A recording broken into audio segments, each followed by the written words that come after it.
Bismillahirrahmanirrahim. Assalamualaikum warahmatullahi wabarakatuh.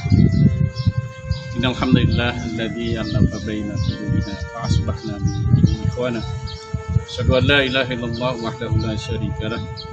Wa asyhadu anna sayyidana wa nabiyyana Muhammadan abduhu wa rasuluhu alladzi la nabiyya ba'dahu. Allahumma fashalli 'ala sayyidina Muhammad wa 'ala alihi wa ansarihi wa junudihi ila yaumil qiyamah. Qala ta'ala a'udzu billahi samil 'alim minasy syaithanir rajim. Bismillahirrahmanirrahim. Innamal mu'minuna alladzina idza dzukirallahu wajilat qulubuhum wa idza tuliyat 'alaihim ayatuhu zadatuhum imana wa 'ala rabbihim yatawakkalun. Alladzina yuqimuna ash-sholata wa mimma razaqnahum yunfiqun. Ulaika humul mu'minuna haqqan lahum darajatun 'inda rabbihim wa maghfiratun wa rizqun karim. Ma'asyiral muslimin, jemaah Ramadan yang dimuliakan oleh Allah Subhanahu wa taala. Marilah kita selalu berusaha untuk bersyukur pada Allah. Mudah-mudahan kita menjadi hamba-hamba yang pandai bersyukur kepadanya. Wa ta'addana rabbukum la in syakartum la azidannakum wa la in kafartum inna adzabi lasyadid. Jika kita selalu pandai bersyukur, insya Allah pasti Allah akan tambah kenikmatan kepada kita semua. Salawat salam kita hantarkan kepada baginda Nabi Muhammad SAW. Semoga kita mampu untuk selalu menjalankan sunnah-sunnahnya, menjadikan pegangan kehidupan kita agar kita bahagia di dunia dan di akhirat. Amin ya Allah ya Rabbal alamin. Ma'asyiral muslimin rahimakumullah. Tidak terasa kita sekarang sudah memasuki syahrul Ramadan, syahrul mubarak, syahrul siyam. Setahun sudah kita lewati dari Ramadan sebelumnya ke Ramadan tahun ini. Ternyata kita masih mengalami suasana yang sama, yaitu belum berlalunya wabah corona di tengah-tengah kehidupan kita. Mudah-mudahan Allah memberikan kesehatan kepada kita semua, menjaga dari mara bahaya yang menimpa kita semua. Marilah sama-sama kita jaga imunitas tubuh kita, imunitas badan kita, dengan senantiasa menjaga jarak, melakukan protokol kesehatan, menikmati berbagai sarana kehidupan, makanan, minuman yang memberikan energi agar tubuh kita senantiasa diberikan kesehatan. Namun ada yang lebih penting daripada itu, yakni kesehatan badan dalam bentuk kesehatan rohani atau kesehatan jiwa, di mana jiwa kita berada dalam satu tempat, di dalam satu bagian yang disebut dengan qalb atau hati. Rasulullah SAW mengatakan dalam sabdanya, Inna fil jasadil mudghah idza saluhat saluhat jasadu kulluhu wa idza fasadat fasadat jasadu kulluhu ada wahyal qalb. Di dalam tubuh kalian ada sepotong daging, yang kalau daging itu baik, maka baiklah seluruh tubuh kalian. Tetapi kalau daging itu buruk, maka buruklah seluruh tubuh kalian. Ketahuilah bahwa daging itu tiada lain adalah hati. Jadi ma'asyiral muslimin rahimakumullah, jiwa kita, tempat bercokolnya adalah hati kita. Oleh karena itu mari sama-sama kita jaga hati kita agar senantiasa bersih, agar senantiasa sehat. Manakala hati sehat, maka badan pun akan menjadi sehat, insya Allah. Bagaimana cara kita berusaha untuk menjadi orang-orang yang disehatkan hatinya? Ada beberapa kiat yang Allah ajarkan dalam Al-Quran Karim. Salah satu diantaranya adalah surat Al-Anfal ayat kedua dan ketiga. A'udzubillahi minasyaitonir rajim. Bismillahirrahmanirrahim. Innamal mu'minuna alladzina idza dzukirallahu wajilat qulubuhum wa idza tuliyat 'alaihim ayatuhu zadatuhum imana wa 'ala rabbihim yatawakkalun. Sungguhnya orang-orang yang beriman adalah mereka yang apabila disebut nama Allah bergetar hatinya.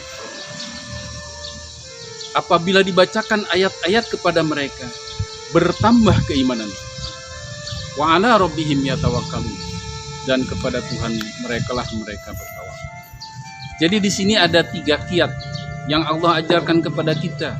Dari sekian banyak ajaran-ajaran Allah tentang bagaimana menyehatkan hati. Yang pertama, Idza dzukirallah wajilat qulubuhum. Apabila ingat kepada Allah, maka ingatnya itu menjadikan dirinya semakin takut kepada Allah Subhanahu wa taala. Ketakutan kepada Allah ini sebagai pertanda bahwa seorang beriman adalah pribadi-pribadi yang selalu mengagungkan Allah Subhanahu wa taala. Dia akan mewaspadai dirinya untuk tidak mau bermaksiat karena selalu ingat kepada Allah Subhanahu wa taala. Dia selalu berusaha menjadikan dirinya orang-orang yang selalu taat karena selalu ingat kepada Allah Subhanahu wa taala. Di dalam berbagai keadaan, dalam berbagai kesempatan, orang-orang yang beriman selalu ingat kepada Allah Subhanahu wa taala sehingga dia akan selalu berusaha menjalankan semua perintahnya, menjauhi semua larangannya. Oleh karena itu, maka dengan cara seperti ini orang-orang yang beriman akan disehatkan. Yang kedua, wa idza tuliyat alaihim ayatuhu zadatuhum imana. Yaitu orang-orang yang apabila dibacakan ayat-ayat Allah bertambah keimanannya. Tilawah kita terutama di bulan Ramadan, tadabur kita di bulan ini. Apalagi kalau misalnya kita sampai bisa menghafalkan ayat-ayat Allah, melakukan sebuah proses dari mentilawahinya, mentadaburinya, menghafalkannya, sampai mudah-mudahan bertahap kita mampu mengamalkannya, maka semakin bertambah keimanan. Kita perlu mengetahui bahwa ayat Allah Subhanahu wa taala ada ayat kauliyah, ada ayat kauniyah.